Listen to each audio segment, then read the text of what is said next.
శ్రీ గురు చరిత్ర 9వ అధ్యాయము.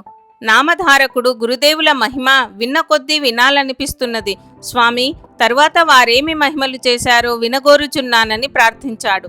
నాయన, శ్రీపాదుల వారు నిత్యము సూర్య నమస్కారములు అనుష్ఠానములు ముగించుకొని అచటనే దర్బారు చేసి ఆర్తుల వ్యధలు నివారించేవారు, ఆర్తాదుల కోరికలు తీర్చేవారు.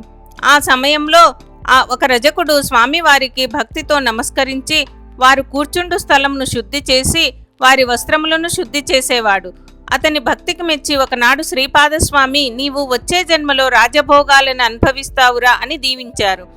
ఆ రజకుడు ఒకనాడు కృష్ణానదిలో రాణులతో విహరిస్తున్న ఒక యవన రాజును చూసి, ఆహా, ఇతడు పూర్వజన్మలో ఎంత గొప్ప గురువును సేవించాడో, ఇంత వైభవాన్ని పొందాడని ఆశ్చర్యంతో భావిస్తూ శ్రీపాదస్వామి వారి వద్దకు రాగా వారు ఇలా అన్నారు, ఏమిరా, నీకు రాజ్యభోగాలన్నీ ఈ జన్మలోనే కావాలా, వచ్చే జన్మలో కావాలా అని అడిగారు.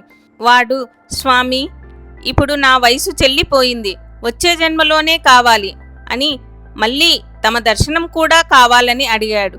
శ్రీస్వామి అతనిని దీవించి, వచ్చే జన్మలో మృదుర నగరానికి రాజుగా యవన కులంలో జన్మించి గంధర్వపురం చేరెదవు, అచట నరసింహ సరస్వతి అను పేరుతో దర్శనమిచ్చెదనని ఆశీర్వదించారు. కృష్ణానదికి ఉత్తరాన ఉన్న స్థలంలో స్వామి దర్బారు తీర్చి ఉండగా ఒకనాడొక పేద బ్రాహ్మణుడు తన కుమార్తె అయిన కన్యను వెంట తీసుకుని వచ్చి స్వామివారిని దర్శించి ఇట్లు ప్రార్థించెను. స్వామి, నా కుమార్తె జాతకంలో వైధవ్యం కలదని ఎవ్వరూ వివాహం చేసుకొనుటకు ఇష్టపడుటలేదు. మా బాధలను సద్గురువైన తమరే తీర్చగలరని విన్నవించుకుంటున్నానని పలికెను.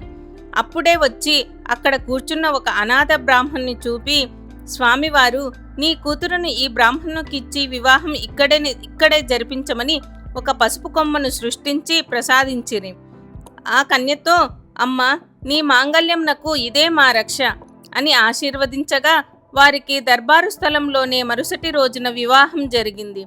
నామధారక తరువాత శ్రీపాదులు తమ అవతారం చాలించి కరంజా నగరంలో అంబా గర్భం యందు అవతరించారు అని సిద్ధమహాముని చెప్పెను. వారు అవతారం చాలించినట్లు భౌతికంగా లేనట్లు కనిపించిన ఆ సద్గురుమూర్తి యొక్క అదృశ్య రూపము, వారి తపోశక్తి భక్తులకు అప్పుడు ఇప్పుడు కూడా అనుభవం అవుతూనే ఉన్నది. ఆయన భక్త రక్షణ కార్యం నిరంతరం సాగుచున్నదని సిద్ధమహాముని తెలిపెను. 9వ అధ్యాయం సంపూర్ణం.